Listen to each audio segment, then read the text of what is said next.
A mucho gusto darles la bienvenida a nuestra nueva sesión de Introducción a la Teología. En esta clase lo que hacemos es revisar los elementos básicos de cómo se hace la teología, para qué sirve y por qué necesitamos de tener una teología apropiada. Y después de haber estado revisando ya algunos temas, en el último nos quedamos con el análisis del ser humano, la antropología bíblica, y vamos a terminar con algunos aspectos, con algunos detalles de este apartado de la teología. Vamos a continuar con conceptos sobre la antropología y vamos a ver algo sobre el tema del pecado. Vamos a tratar de mirar sobre lo que es la realidad del pecado, y el concepto pecado o el término pecado en griego es hamartía, y nosotros vamos a considerar entonces lo que se define, lo que se determina como hamartiología.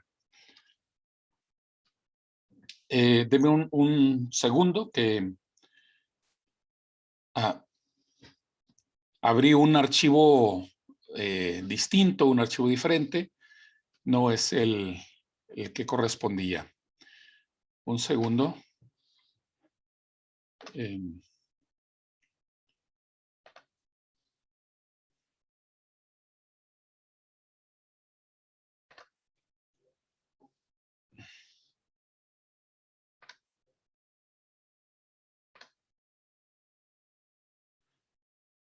Segundo, por favor.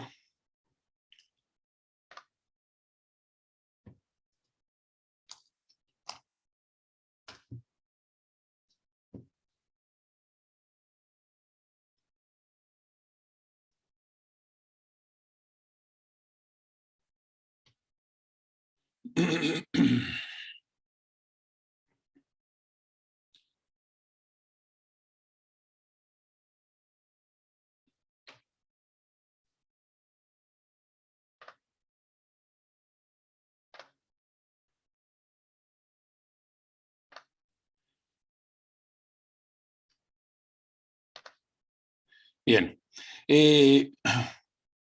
Voy a compartir la pantalla. Voy a terminar la presentación de la sesión anterior y vamos a hablar acerca del pecado, acerca de la realidad del pecado.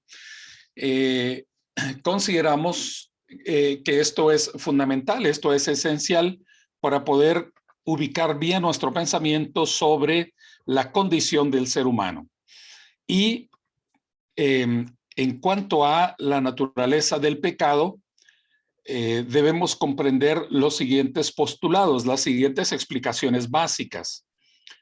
En primer lugar, que Dios creó al ser humano con justicia y santidad, porque hay visiones, hay comprensiones del ser humano de que el ser humano falla, el ser humano es defectuoso, es deficiente desde su creación, de que el ser humano comete pecado porque fue creado con imperfecciones, o bien porque, como habíamos visto, según una explicación, de que el ser humano es un ser material y como ser material, ser corpóreo, en el cuerpo están todas las pasiones, todos los impulsos desordenados, y entonces es lo que nos lleva al pecado. Pero debemos comprender cuál es el origen, cuál es el entendimiento que la Biblia nos da sobre la creación del ser humano. Y lo que miramos es que Dios al ser humano lo creó con justicia y con santidad. Lo creó bueno, lo creó recto, lo creó con inocencia, pero también puso en él una ley y la facultad para cumplir esa ley. Pero la transgresión viene no en la creación, sino en la historia. El pecado, la transgresión, la falta, no viene del momento original. Algunos grupos antiguos hacían una mezcla de filosofía, de ideas de un dualismo, y afirmaban que el ser humano habría sido creado por un Dios menor, no por el Dios original, no por el Dios verdadero, sino por un Dios menor, al cual llamaban el demiurgo, y este demiurgo sería el causante de las deficiencias humanas. Pero nosotros vemos que esto no aparece en el instante de la creación, sino que la transgresión surge en la historia, es decir, surge ya después de haber sido creado el ser humano, y son sus decisiones libres las que le llevan a un camino equivocado. Dios hizo al ser humano a su imagen y semejanza. Implica que le dio su carácter y le dio una mente capaz de deliberar, capaz de analizar y capaz de tomar decisiones. Dios no nos hizo robots, no nos hizo como máquinas, sino que nos hizo con una semejanza a Él en la racionalidad, en la intelección de las cosas y en el hecho de elegir. El seguimiento a Dios debe ser por una convicción, debe ser por una decisión de la voluntad, y no solo porque es el único camino o porque estamos programados para eso. Dios nos hizo con un espacio de libertad, y en ese espacio de libertad nos movemos, los seres humanos. El ser humano cometió una falta, y esto produce una condición delante de Dios que es llamado un estado de pecado. Y a la semejanza divina va a quedar afectada, esa semejanza divina va a quedar distorsionada, pero permanece en el ser humano. Nosotros entendemos que todo ser humano sigue teniendo imagen y semejanza de Dios, aun cuando sea obstinado, rebelde a la voluntad de Dios, o no quiera conformarse a esa voluntad, y está debajo de lo circunstancial o debajo de algo momentáneo, algo temporal. Los pecadores fallan al no tener la santidad y el amor y la verdad de Dios. No es solamente un acto equivocado, sino que es algo más radical. El problema del mal es algo más radical. Es algo que tiene que ver con fallar al propósito por el que fuimos creados. No solamente es que tenemos un acto, una falla de un acto o una decisión o un sentimiento, sino esa condición es comparada con el amor, la justicia, la verdad, es decir, con el carácter de Dios. Porque pues muchas veces nosotros los hombres, los seres humanos, nos comparamos con otros seres humanos y nos llegamos a sentir mejores que otros, nos llegamos a sentir buenos, pero aquí la condición no es tanto compararnos uno con otro, sino compararnos con lo que Dios ha dado, con lo que Dios nos ha establecido. El pecado es más que la pérdida de una capacidad, una flaqueza o una ignorancia. Es más que una deficiencia o una privación. Es una rebelión positiva. Bueno, dentro de esto, nosotros comprendemos que el origen del pecado no está en la naturaleza mala de la materia. El problema no es que seamos cuerpo, el problema no es en lo que siente el cuerpo, el problema es lo que tomamos como decisión, lo que estamos anhelando también en nuestras emociones, nuestro pensamiento. En la Biblia tampoco se toma la excusa de la realidad de la existencia del demonio como responsable del pecado en el hombre. Muchas veces hay quien recurre a esta figura o esta realidad del demonio para excusarse de todo su pecado. Si alguien es violento, dice, discúlpame, el diablo me hizo hacerlo. O si roba, dice, el diablo me hace hacerlo. Alguna vez una persona así se escudaba y decía, bueno, es que si Dios quisiera evitar mi mal, si Dios quisiera evitarme estas complicaciones, entonces Él de seguro que no permitiría discúlpeme, no permitiría la existencia del adversario, pero la realidad del adversario no es culpa, no nos va a liberar de la responsabilidad. En la Biblia no se justifica con el diablo la debilidad o la tendencia pecaminosa del ser humano. Está ahí como tentador, está ahí como el que provoca, el que hace creer que las faltas tal vez no sean tan graves o que tenemos derecho a cometer algunas de ellas, pero no nos hace cometer el pecado exactamente como imponer su total voluntad, sino que nosotros tomamos la decisión en base a la realidad de lo que somos como seres humanos y seguimos, pues muchas veces, la provocación, la tentación del adversario, pero nosotros somos responsables.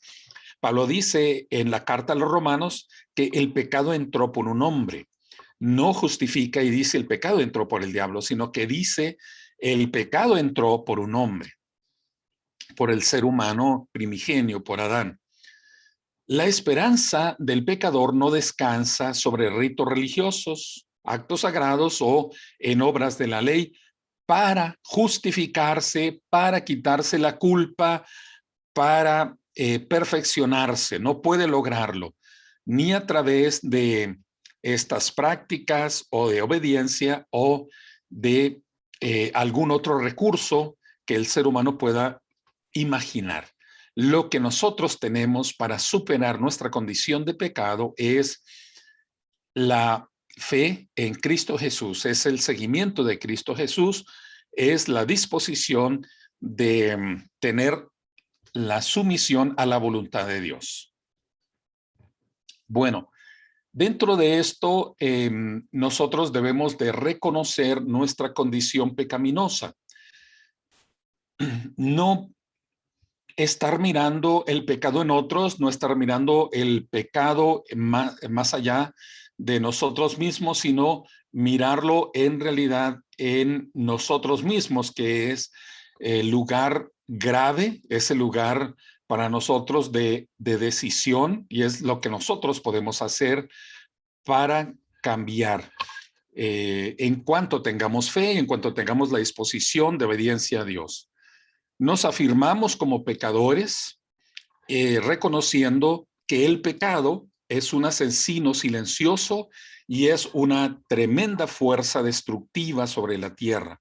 Nosotros vemos como el yo, que es un pecado, puede ser algo tan terriblemente destructivo, tan grave, tan exagerado, porque puede llevar a el asesinato, puede llevar al rompimiento de las relaciones con las personas, puede llevar a la destrucción, al uso de las demás personas, convertirlos como en cosa, no respetándolos como entes a imagen y semejanza de Dios.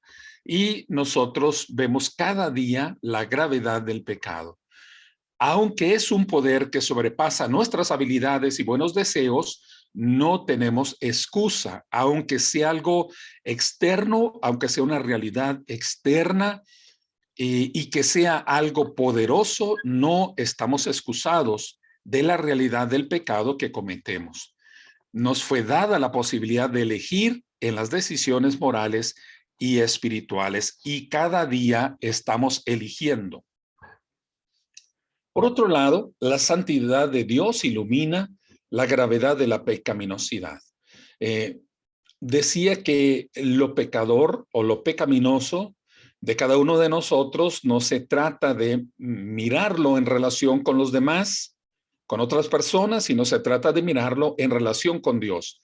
Lo que Dios es de santo, de justo, de recto, es lo que nosotros nos comparamos. Y entonces somos pecadores no porque seamos peores que otros seres humanos, sino porque no reflejamos la integridad, la pureza de Dios. Somos pecadores. Así se reconoce Isaías, el profeta, en la visión que tiene en el capítulo 6, verso 5 del libro. Cuando mira la santidad de Dios, él no tiene otra opción más que reconocerse como pecador. Además, la tendencia natural es evadir nuestra realidad del pecado y muchas veces nosotros culpamos a otros de nuestras debilidades, ya sea a la herencia, ya sea a la genética, ya sea a las personas que nos han criado. Nosotros estamos proyectando la responsabilidad del pecado sobre la gente que nos provocó, sobre papá o mamá que no supieron hacer su trabajo, sobre las circunstancias de la vida, como la pobreza, la miseria o algunas otras condiciones en las cuales uno crece y uno se considera simplemente como producto de esas circunstancias. Sí es cierto que influyen todos esos elementos, influye la genética, influye la crianza, influye las personas que nos van marcando la vida como modelos e influye el momento, las circunstancias, si necesitamos ser aceptados o las determinadas condiciones en las que nos encontramos, influye, pero nunca será excusa, nunca será la determinante. Entonces, dentro de la sociedad muchas veces surgen lo que se llama chivos expiatorios, que son personas a las cuales se les sacrifica para sacar lo malo o para identificar supuestamente lo malo y sacarlo de nosotros. Dentro de las familias hay una oveja negra, se le suele llamar, sobre la cual se cargan todas las faltas, todas las debilidades del grupo familiar, del colectivo.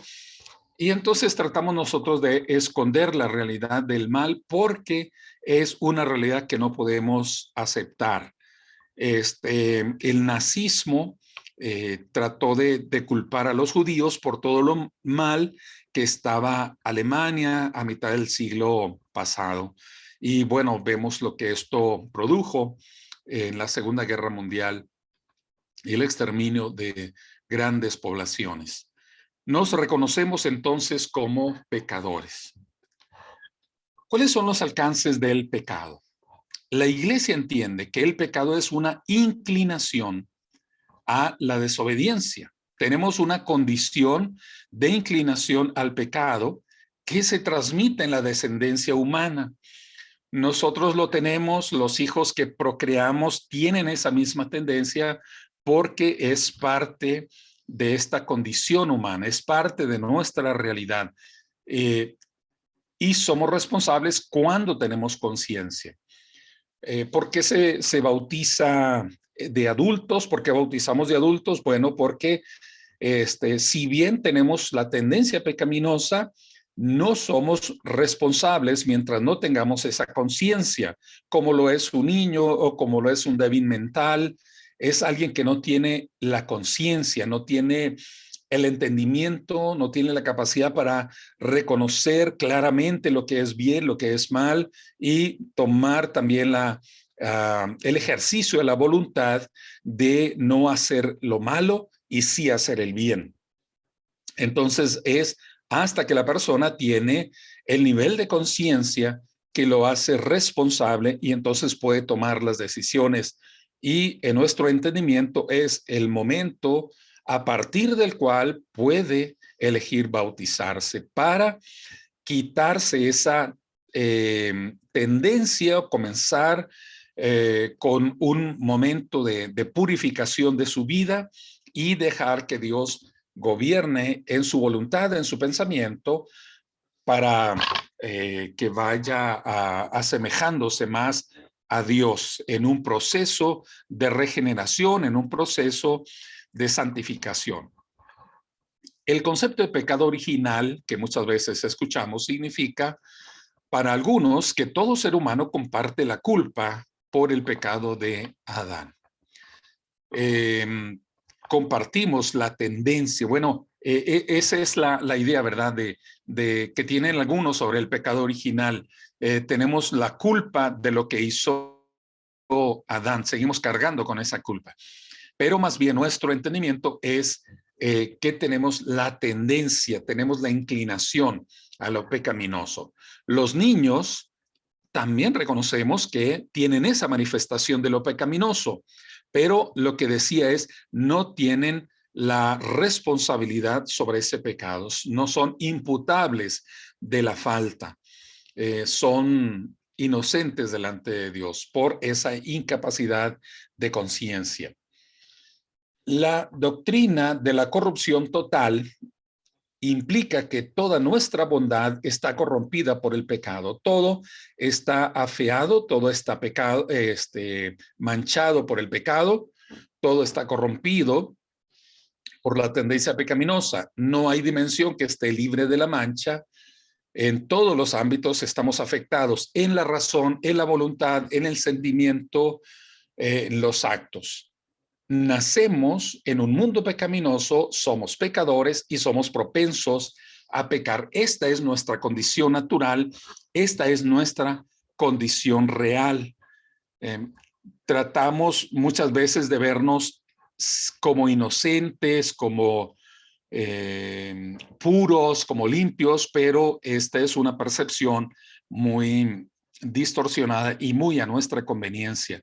En realidad tenemos que mirarnos, reconocernos como pecadores, como necesitados del perdón de Dios y necesitados de la influencia de Dios para superar la tendencia pecaminosa. ¿Cómo puede llegar el pecado? ¿Cómo puede manifestarse el pecado? Bueno, aquí voy a dejar de compartir esta presentación y voy a poner la otra presentación que es más amplia en cuanto a lo pecaminoso. Un segundo.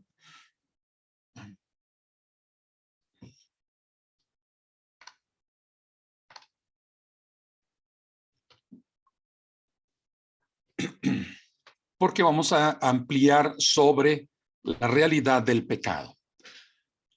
Ya hemos afirmado este entendimiento, el pecado está en nosotros o el pecado está en mí. Esto es lo que yo debo reconocer, porque muchas veces me la paso viendo el pecado en el prójimo, me la paso viendo las deficiencias, las fallas en los otros. Yo muchas veces creo que yo tengo intenciones rectas, tengo sentimientos puros, limpios, que yo tengo siempre una tendencia justa, pero la verdad es que debo admitir que el pecado está en mí, que muchas veces tengo sentimientos, tengo deseos equivocados, tengo en cada uno de nosotros hay factores diferentes, pero puede haber celos, puede haber enojo, puede haber resentimientos, amarguras, puede haber deseos de destrucción de otros, puede haber ambición desmedida. En fin, lo que debo reconocer es que el pecado está en mí. Sobre el pecado, debemos reconocerlo como lo hiciera Chesterton, un escritor inglés, ante una pregunta que hicieron en un diario: señores, ¿qué está mal en el mundo? Él respondió mandó una carta al diario respondiendo: estimados señores, soy yo, atentamente, Chesterton. ¿Qué está mal en el mundo? Pues nosotros queremos ver el mal en el mundo, en los narcotraficantes, en los asesinos, en los ladrones, y decimos, allá está el mal. Ellos son el mal, ellos son la realidad del mal.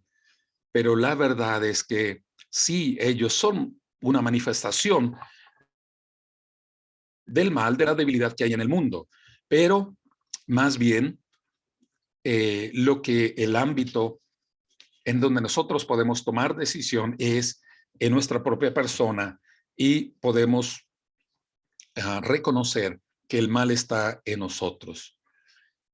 Probablemente no somos asesinos porque no hemos estado en las circunstancias que nos lleven a cometer asesinatos.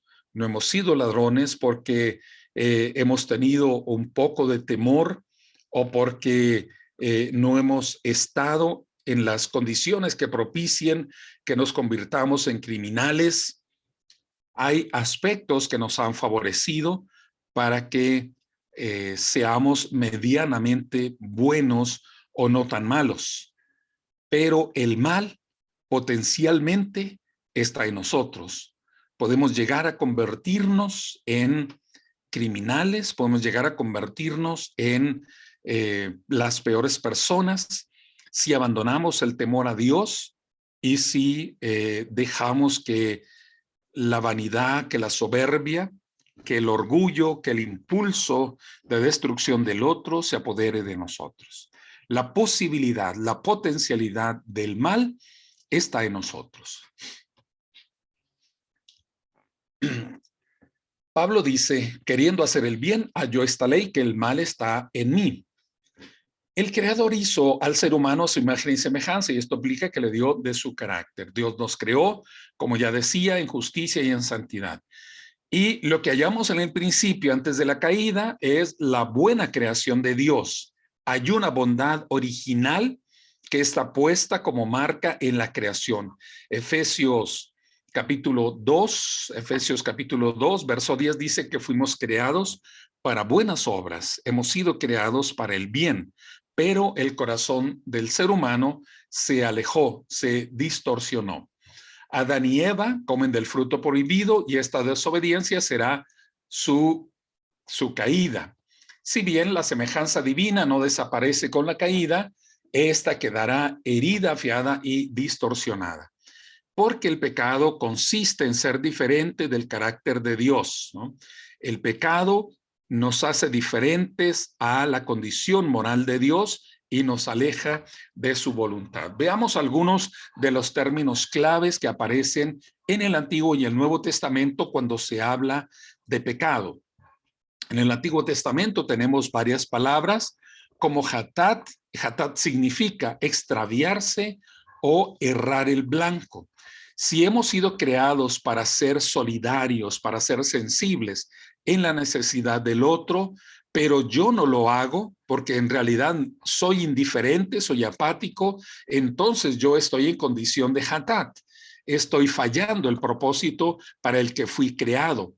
Fui creado para lo bueno, fui creado para amar, pero cuando yo odio, cuando tengo resentimiento, cuando estoy con tanto enojo con la gente, eso me hace ser pecador, porque eso es hatat.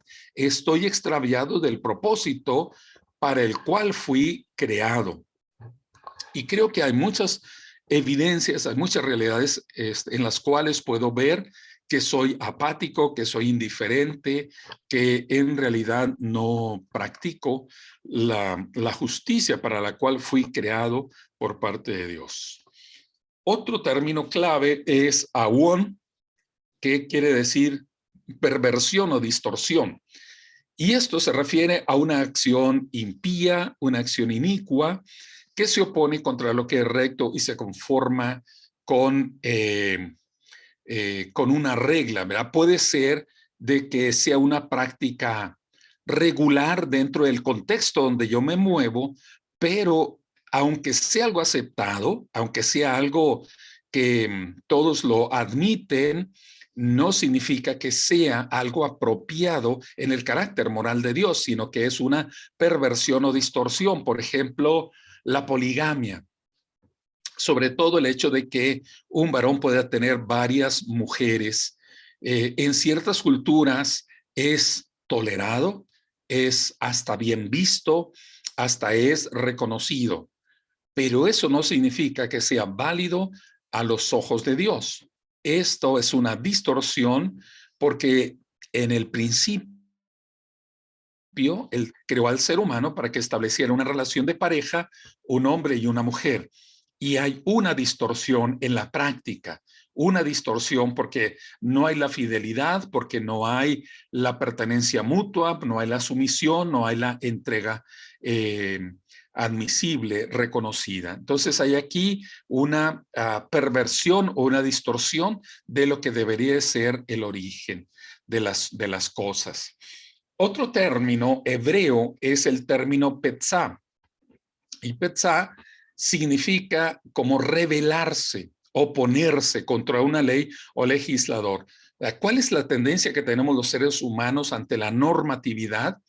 Lo podemos ver, si queremos enfatizarlo, podríamos observar a los adolescentes cómo es que tienen una actitud de oposición, de rebeldía contra las normas, porque esa oposición es parte de su crisis de identidad, y los adultos tenemos también una tendencia a rebelarnos, ¿no?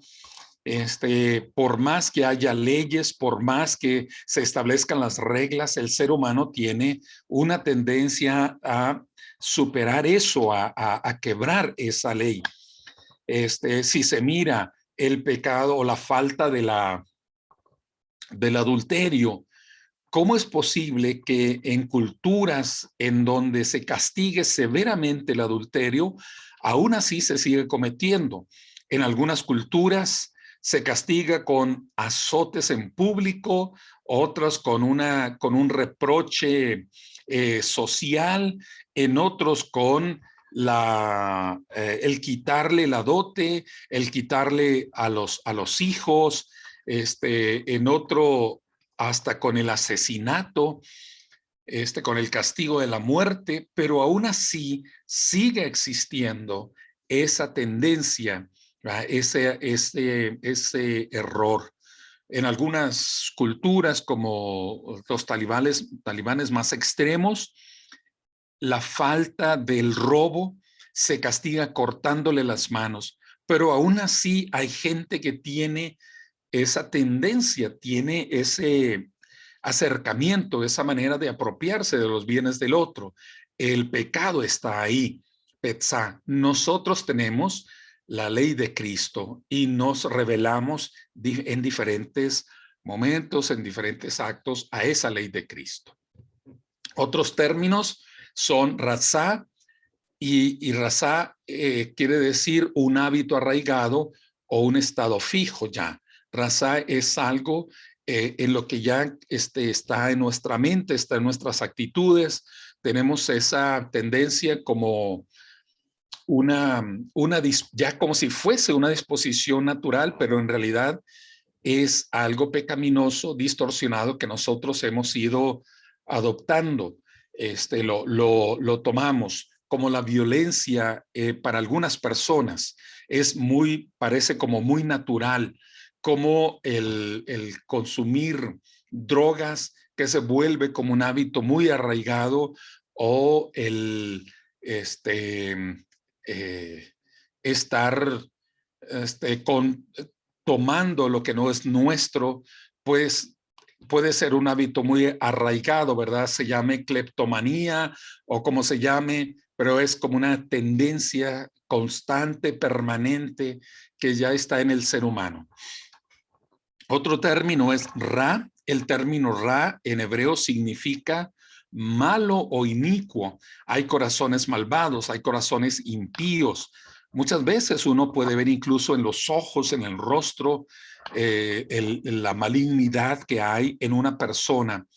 Y este mal es un ofensor moral, o es una persona que está con constante ofensa moral y en un efecto que tiene el agredir, el lastimar a otros, el intento de destruir al otro, como en un imperio, como los carteles criminales, como las personas que se dedican a secuestrar, a hacer actos injustos, impíos contra el prójimo.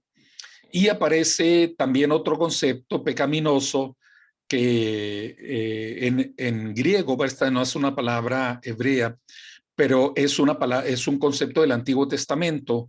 En griego se le llama hibris, que es el deseo desmedido, la ambición desmesurada que tiene el ser humano de querer ser semejante a Dios. Hibris es esta ambición de querer tomar el lugar de Dios, de jugar a ser dioses, no conformarse con su papel en la creación, sino querer tomar el lugar de Dios. Es el pecado que aparece en Génesis del capítulo 3 al 11, aparece allí en esa ambición de querer entronizarse, querer ser lo mayor, querer ser lo más grande. Y esa es una tendencia pecaminosa. Ustedes ven el espectro que hay, ¿verdad? La posibilidad de manifestaciones de lo pecaminoso. Muchas veces nosotros solo juzgamos el emborracharse o juzgamos el bailar o juzgamos algunos otros actos, pero en realidad el pecado es más profundo y es más grave en el interior del corazón humano. En el Nuevo Testamento, para completar la visión bíblica, aparece el término hamartía, que se traduce como pecado y significa errar, errar el blanco, como hatat en hebreo, errar el blanco, errar el propósito para el cual hemos sido creados. Hemos sido creados para amar y cuando nosotros no amamos, como lo manifiesta Jesús en esa parábola del buen samaritano, cuando nosotros no lo practicamos, estamos nosotros equivocando el blanco, errando el blanco. Si yo veo a una persona necesitada y yo cierro mi mano, cierro mi corazón, cierro mis ojos para no ver su realidad y no soy solidario con esa persona, en realidad estoy cometiendo pecado. El pecado no solamente es hacerle mal, el pecado es no hacer el bien para el cual fuimos creados. Y entonces estoy siendo igualmente pecador, como Jesús lo señaló en el caso del sacerdote y el levita en esa parábola señalada del buen samaritano. Nosotros podemos estar pecando, no haciendo nada, porque fuimos creados para el bien. El término hamartía no solamente describe un acto definido como pecado, como una violación a la ley de Dios, sino que hamartía significa un estado de pecado. Un estado de pecado. Ya es una naturaleza, es una condición de la cual lo que surgen, pues son acciones pecaminosas. Es como cuando un árbol da frutos malos, no porque le cayó un gusano, no porque le cayó una plaga o no porque lo picoteó un pájaro y ya lo dejó manchado, lo dejó afectado, sino es como cuando un árbol está pervertido de sus raíces, está afectado de sus raíces y todo fruto que produce es un fruto defectuoso.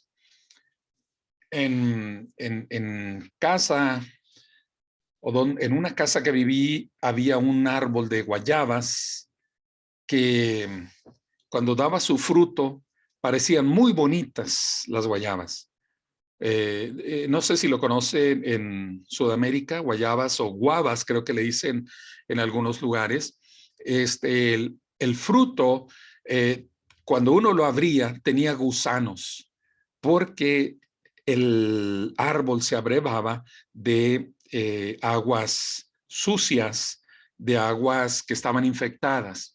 Entonces el árbol ya se había corrompido totalmente y todos sus frutos estaban agusanados. Las frutas se caían cuando empezaban a madurar, caían del árbol y al abrirse había dentro de la fruta gusanos. Así es la condición humana. No es que sean actos pecaminosos, sino que es un estado. todo lo que tenemos, todo lo que tocamos, toda la manera en cómo miramos, hay una tendencia pecaminosa. Pablo habla de esto casi como si fuera una persona, el estado de pecado que nos hace hacer cosas incorrectas.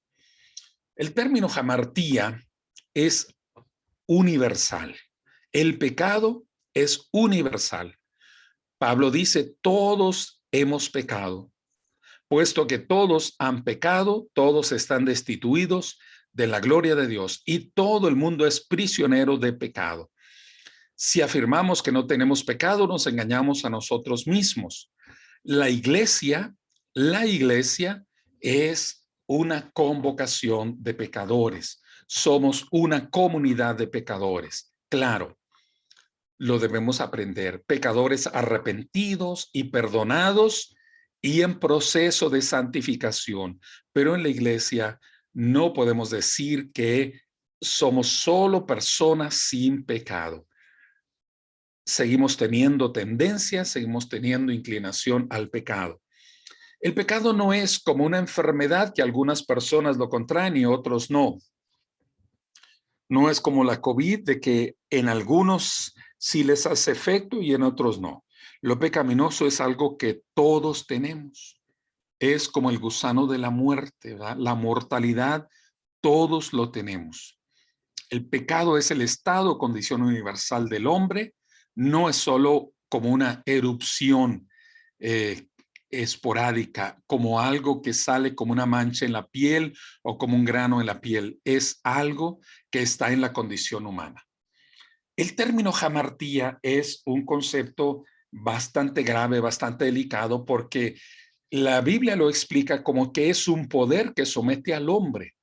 Es algo que pesa sobre el hombre. En la Edad Media, a los que cometían un asesinato se les castigaba en algunos países de Europa, haciéndoles llevar el cadáver de la persona que habían asesinado y recorrer algunas de las calles de la población.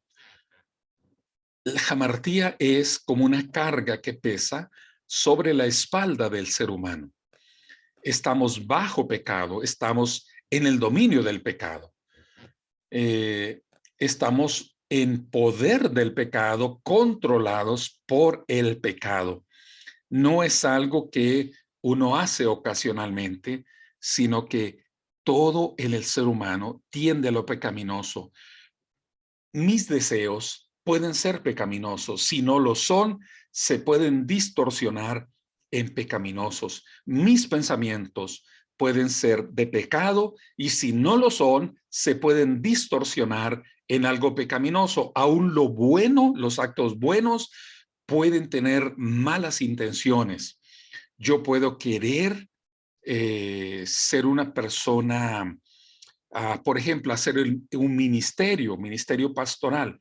Puedo quererlo y ser pastor es algo bueno, pero mis intenciones pueden ser distorsionadas porque puedo querer serlo por ambición de poder, por ambición de manipular personas, por una ambición de ganar dinero en una forma incorrecta. Yo puedo querer algo bueno, pero por intenciones equivocadas. O puedo empezar haciendo algo con intenciones buenas, pero en el camino, en realidad, mi corazón se puede desviar. Alguien puede hacer un trabajo honorable como un contador en un banco y puede hacerlo con buenas intenciones, pero en el camino puede surgir la tentación, tanto dinero que pasa por tus manos y no te quedas con nada. Y entonces puede surgir la tentación y puede distorsionarse su corazón y hacer una trama o hacer un plan para apropiarse de lo que no es suyo. Nosotros vemos entonces el pecado como un poder que controla todo. Hay algunos términos que se asocian a la idea de pecado en el Nuevo Testamento. Por ejemplo, basileius. Y basileius quiere decir rey. Basileuin quiere decir que reina. Y el pecado es algo que reina sobre el ser humano. Un rey, en los modelos monárquicos, es alguien que impone su voluntad sobre los súbditos. No es de que el súbdito quiera o no quiera, es que el rey impone su voluntad. Un rey podía definir dónde tenía que vivir una persona, una familia. Un rey podía imponer las reglas, qué se les permitía, qué no se les permitía. A los súbditos no se les permitía cazar en los terrenos que el rey decía, estos son solo terrenos míos. El rey imponía ciertas reglas, como en la película, una película de Mel Gibson sobre esa lucha de liberación de los escoceses en contra de los ingleses. Los ingleses pusieron una ley, el rey puso una ley, la ley de pernada. La ley de pernada consistía en que el rey tenía el derecho sobre la novia la primera noche. Entonces, cuando una joven se casaba, la primera noche debía pasarla con el rey, la ley de pernada. Y el rey ponía sus reglas. Leyes injustas o fueron los que suscitaron la rebeldía, fueron los que suscitaron la lucha en contra de estas condiciones imperiales.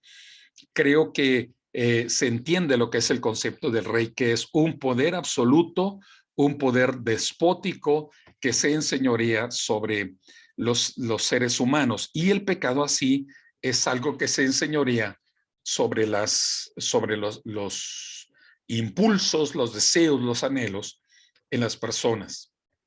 Otro término es el término kurios, que es Señor, y es muy semejante al anterior. Significa que el Señor tiene posesión o dominio.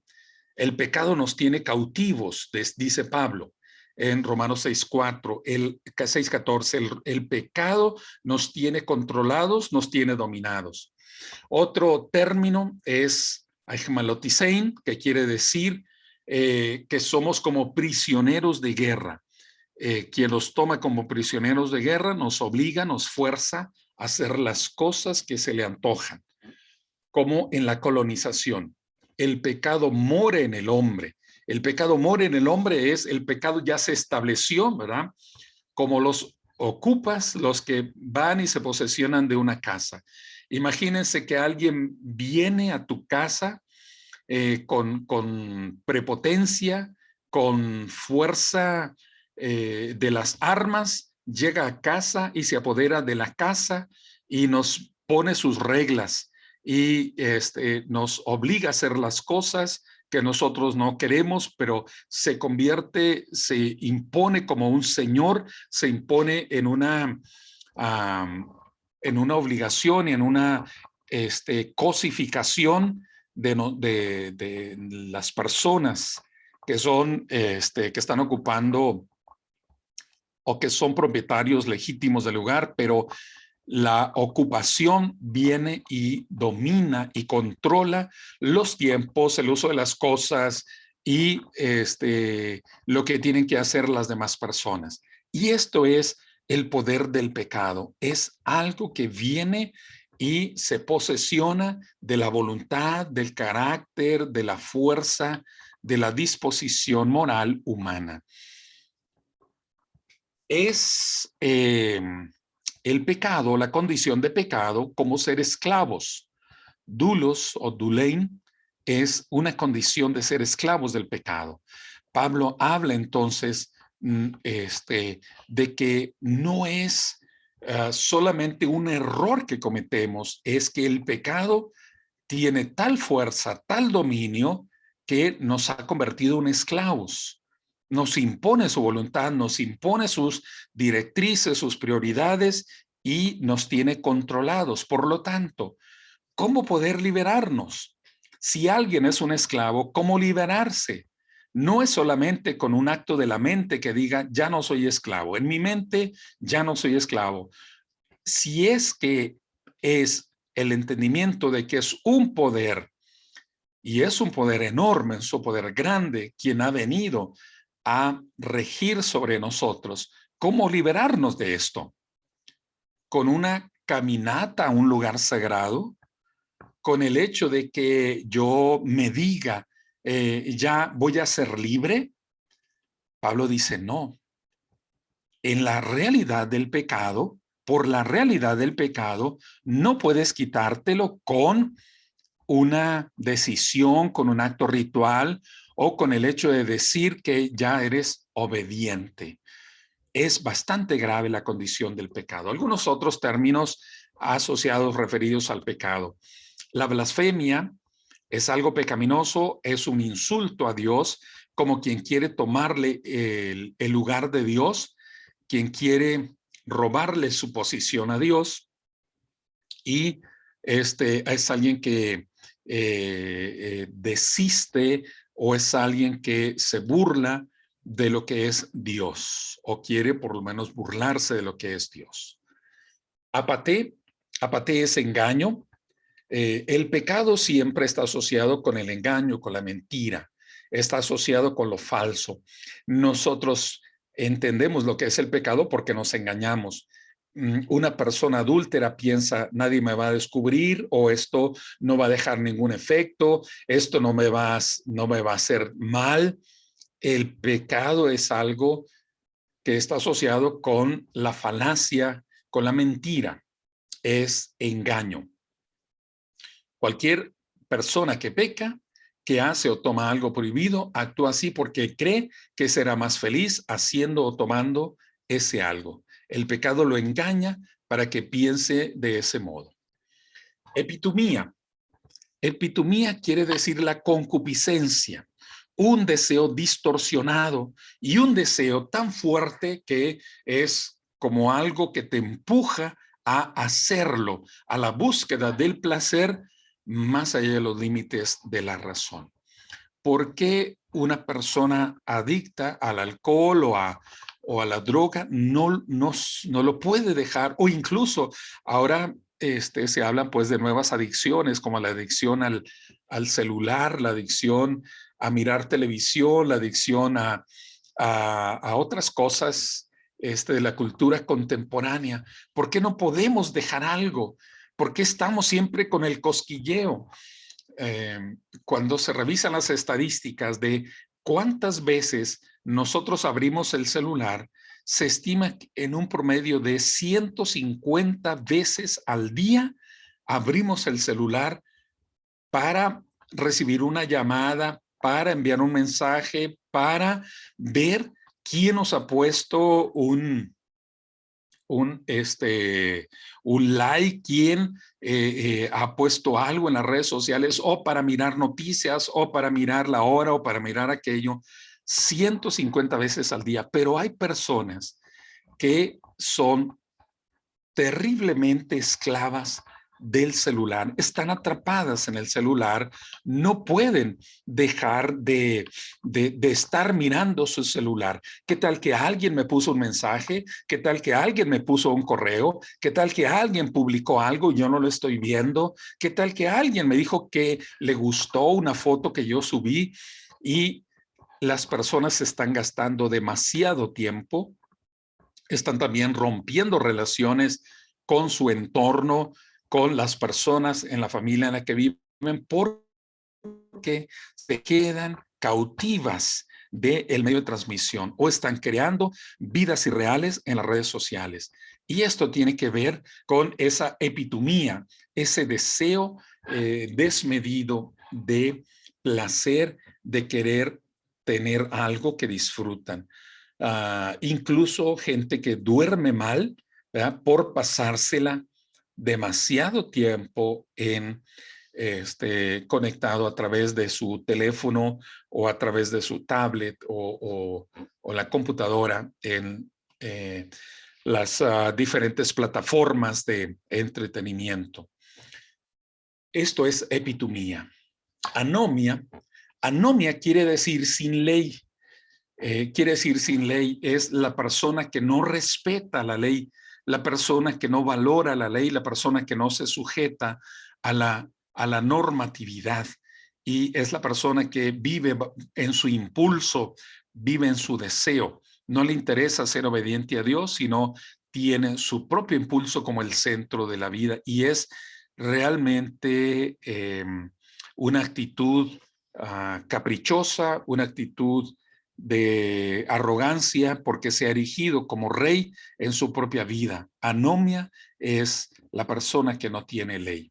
Adiquía es la injusticia, la iniquidad, es el mal, es la persona que tiene una tendencia equivocada, distorsionada en relacionarse con Dios y con los hombres. La injusticia es el abuso, el abuso. Una persona que es un empleador, una persona que tiene una pequeña empresa o incluso en su casa y que emplea personas, pero que abusa de su posición y abusa de la necesidad del otro, eso es injusticia y eso es malignidad. Aparece en el Nuevo Testamento, aparece en las expresiones de los abusos que se cometen contra las personas. En el Antiguo Testamento los profetas condenan con bastante seriedad la injusticia. Injusticia es cuando un patrón no le paga correctamente a su empleado y considera que con esto se ahorra, con esto se está ahorrando lo que puede gastar en su empleado. La injusticia se comete cuando no le das derechos, como son algunos de los sistemas contemporáneos de empleo. Hay empleos en los cuales lo primero que hacen para darte el trabajo es hacerte firmar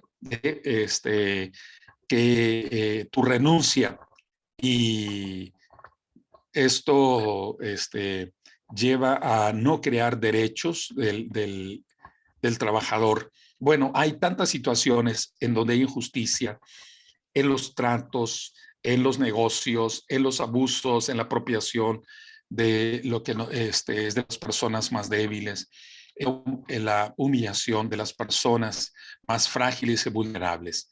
Esta es adiquía, injusticia. Otro término asociado con lo pecaminoso es prosolepsia y se refiere a la acepción de personas.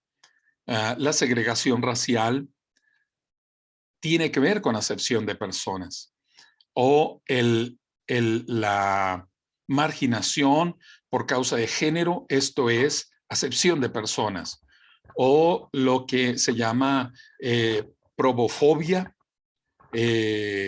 la pobrefobia, algo así, ese es el término que están usando cuando hablan como un rechazo, un detestar a las personas de bajos recursos, de baja educación, es tener un desprecio por aquellos que no están en condiciones favorables dentro de un ámbito sociocultural. Otro término es aselgeia, y aselgeia está asociado con la impureza, acatartos, impureza. Y aselgeia se refiere a la persona que está dominada por el pecado, que no solamente comete el pecado, sino que lo presume. Es alguien desvergonzado, es alguien a quien no le importa cómo es visto, cómo es tomado en su entorno, cómo sino que actúa sin vergüenza, sin decencia en sus actos, en sus principios. Ese es aselgeia. La persona es culpable en su conducta, pero no tiene cuidado, simplemente se mueve con esta carnalidad, con ese impulso de su naturaleza. Bueno, el término tiene, o lo pecaminoso todavía tiene otros aspectos. Vamos a mirar estos y con esto vamos a terminar esta sesión. Hay algunos otros términos como pleonexia. Pleonexia es la situación o la actitud insaciable de querer tener más, algo que es como un impulso incontrolable de poseer cosas que están prohibidas. Es ese anhelo de querer poseerlo, de querer tenerlo, de querer disfrutarlo. Es querer tenerlo todo, ¿no? La pleonexia es no tener el contentamiento, no estar satisfecho con lo que se tiene, sino querer tener más y más y más. Puede ser en el ámbito del dinero. Le preguntaron alguna vez a un hombre rico cuánto le faltaba para ser feliz y él dijo solo un poco más. Era multimillonario, pero seguía queriendo más. Es un anhelo de querer tener más, ¿no? Querer tener más, querer tenerlo todo. Es esa malicia que está en la gente cuando va a apostar, cuando van a los casinos, es querer tenerlo todo. Algunos apostadores, cuando ya han ganado mucho, siguen apostando y siguen apostando porque la ambición es querer tenerlo todo, no querer tener una cantidad suficiente o significativa, sino querer tenerlo todo. Y en ese querer tenerlo todo, lo pierden todo. Lo pierden todo. Hay gente que tal vez ya ganó 2, 3 millones en las apuestas que está haciendo, pero sigue apostando y apuesta hasta que lo pierde todo. Pleonexia es ese impulso de querer tener más. Es algo incontrolable de querer poseerlo todo. Está asociado con la lujuria, está asociado con el pecado sexual. La persona no tiene satisfacción en su, no tiene contentamiento en su intimidad con su pareja, sino es alguien lujurioso que quiere poseer más y más y más personas. Esto se manifiesta como en el donjuanismo, que es la persona el varón que quiere conquistar a muchas mujeres. Esto se manifiesta en la persona que está siempre mirando pornografía y que quiere hacer los actos que están en la en las programas, en las proyecciones de pornográficas. El pecado sexual es ese gusano que está ahí de tú puedes tener más, tú puedes desear más, tienes derecho a más y más y más. Es ese término, pleonexia, en donde no hay el contentamiento de la vida íntima, pero está siempre ambicionando, deseando más allá de sus límites. Está asociado con la embriaguez como hoy. Una cosa es que alguien tome como alimento una copa de vino y una cosa es la embriaguez, el embrutecerse, el ambicionar más y más y más y no tener límite porque es un placer y porque si es placer, entonces hay que tomar el máximo, todo lo que se puede tener de placer, pero también puede estar asociado con el poder y esta ambición de querer tenerlo todo es algo destructivo en el carácter humano. Como ven, es una palabra terrible, es una palabra tremenda, pero es una fuerza tremenda en nuestra voluntad, de nuestros deseos. Aselgeia, ya lo habíamos considerado que es algo que tiene que ver con la desvergüenza, con no tener límites, con no tener la sensibilidad acerca de lo que hacemos. Así que lo pecaminoso está entonces en nosotros y esta es una realidad, esta es una fuerza. No solamente son actos equivocados, sino es manifestación de impulsos distorsionados que pueden estar obrando en una forma tremenda en la mente, en el corazón humano. Muy bien, vamos a hacer un alto aquí y vamos a tomar 10 minutos de descanso. Nos vamos a encontrar en horario argentinos, horario sudamericano, a las 10:20, a las 10:20, 10:22, y vamos a retomar entonces la segunda sesión del día de hoy. Hacemos un alto. Muchas gracias por su atención hasta este momento.